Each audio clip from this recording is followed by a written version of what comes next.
தற்போது அண்மை செய்தி. பிளாஸ்டிக் துகள்கள், பெட்டகங்கள் கரை ஒதுங்கும் பகுதிகளை கண்காணிக்க உத்தரவு பிறப்பிக்கப்பட்டிருக்கிறது. முதலமைச்சர் தரப்பிலிருந்து அண்மை செய்தியாக பார்த்துக் கொண்டிருக்கிறோம். மேலதிக விவரங்களுக்கு செய்தியாளர் கண்ணன் இணைகிறார். கண்ணன், விவரங்கள். நிச்சயமாக கேரளா மாநிலத்தில் எல்சா 3 என்ற கப்பலில் விபத்து ஏற்பட்டு கண்டெய்னர்கள் எல்லாம் கடலில் விழுந்த சில நாட்களுக்கு முன்னாடி சம்பவம் ஏற்பட்டது. இந்த சம்பவத்தின் காரணமாக அந்த கப்பலில் விழுந்த அந்த ரசாயன துகள்கள் அனைத்தும் கன்னியாகுமரி மாவட்டத்தில் உள்ள கடற்கரை பகுதிகளில் கரை ஒதுங்கியது. இது தொடர்பாக நேற்று தலைமைச் செயலாளர் தலைமையில் ஒரு உயர்மட்ட ஆய்வு கூட்டமானது நடைபெற்றது. இறுதியில் இன்றைய தினம் தமிழ்நாடு முதலமைச்சர் மு.க.ஸ்டாலின் தலைமையில் சென்னை தலைமைச் செயலகத்தில் ஒரு அனைத்து துறை சார்பில் ஒரு ஆலோசனை கூட்டமானது நடைபெற்றது. இதில் சுற்றுச்சூழல் மற்றும் காலநிலை மாற்றத்துறை, கால்நடை, பால்வளம்,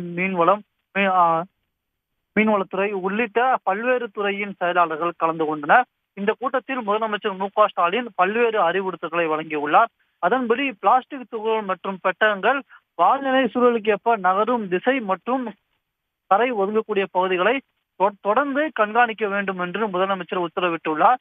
மேலும் பிளாஸ்டிக் துகள்களை அகற்ற தன்னார்வலர்கள் மூலம் பாதுகாப்பான முறையில் பணி மேற்கொள்ள வேண்டும் என்றும், காவல்துறை, தீயணைப்புத்துறை உள்ளிட்ட அனைத்து துறைகளை ஒருங்கிணைத்து இந்த பணிகளை மேற்கொள்ள வேண்டும் என்றும் முதலமைச்சர் மு.க.ஸ்டாலின் உத்தரவிட்டுள்ளார்.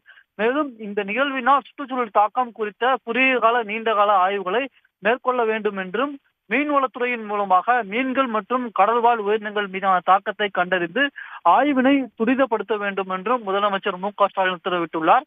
மேலும் பொதுமக்கள் மற்றும் மீனவர்கள் பிளாஸ்டிக் துகள்கள், பெட்டகங்கள் மற்றும் சந்தேகத்துக்குரிய பொருட்கள் கடலிலோ அல்லது கடற்கரையிலோ கண்டறியப்பட்டால் உடனடியாக மாவட்ட நிர்வாகத்திற்கும் காவல்துறைக்கும் தகவல் தெரிவிக்க வேண்டும் என்றும், தமிழ்நாடு பேரிடர் மேலாண்மை ஆணையம் சூழ்நிலையை தொடர்ந்து கவனமாக கண்காணிக்க வேண்டும் என்றும், பொதுமக்களின் உயிர் மற்றும் வாழ்வாதாரத்தை பாதுகாப்பான அனைத்து முன்னெச்சரிக்கை நடவடிக்கைகளும் அரசால் மேற்கொள்ளப்படும் என்று முதலமைச்சர் மு.க.ஸ்டாலின் இந்த கூட்டத்தில் தெரிவித்துள்ளார். விவரங்களுக்கு நன்றி கண்ணன். உடனுக்குடன் செய்திகளை தெரிந்து கொள்ள சன் நியூஸ் பெல் ஐகானை கிளிக் பண்ணுங்க.